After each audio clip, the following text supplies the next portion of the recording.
আমি নিৰ্বাচনৰ আগতে যিবিলাক জনদৰদী কল্যাণকামী আঁচনি হাতত লৈছিলোঁ, বাজেটৰ কাৰণে আঁচনিবোৰ মাজত দুটামাহ আমি কৰিব পৰা নাছিলোঁ, তাক পুনৰ আৰম্ভ কৰাৰ বিষয়েও আমি এইবাৰ বাজেটত উল্লেখ কৰিছোঁ।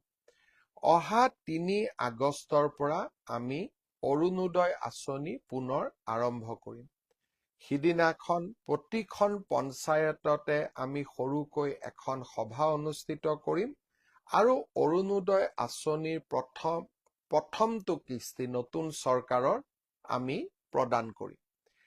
ঠিক তেনেকৈ ৬ আৰু ৭ আগষ্ট তাৰিখে ইতিমধ্যে আমাৰ কলেজসমূহত নামভৰ্তিৰ প্ৰক্ৰিয়া সম্পূৰ্ণ হৈছে। আমি কলেজসমূহত ৬ আৰু ৭ তাৰিখে নিযুত মইনা আৰু নিযুত বাবু আঁচনিৰ প্ৰপত্ৰ বিতৰণ কৰিম। এই প্ৰপত্ৰসমূহ আমাৰ ছাত্ৰ ছাত্ৰীসকলে ভাগিনসকলে পূৰণ কৰিব আৰু প্ৰপত্ৰসমূহ আমাক নিৰ্ধাৰিত সময়ত উভতাই দিব, যাতে আমি ছেপ্টেম্বৰ মাহৰ পৰা নিযুত মইনা আৰু নিযুত বাবু আঁচনি ৰাইজক, বিশেষকৈ আমাৰ ভাগিনসকলক আমি নিয়মিতভাৱে যাতে দিয়াৰ প্ৰক্ৰিয়া আমি আৰম্ভ কৰিব পাৰোঁ।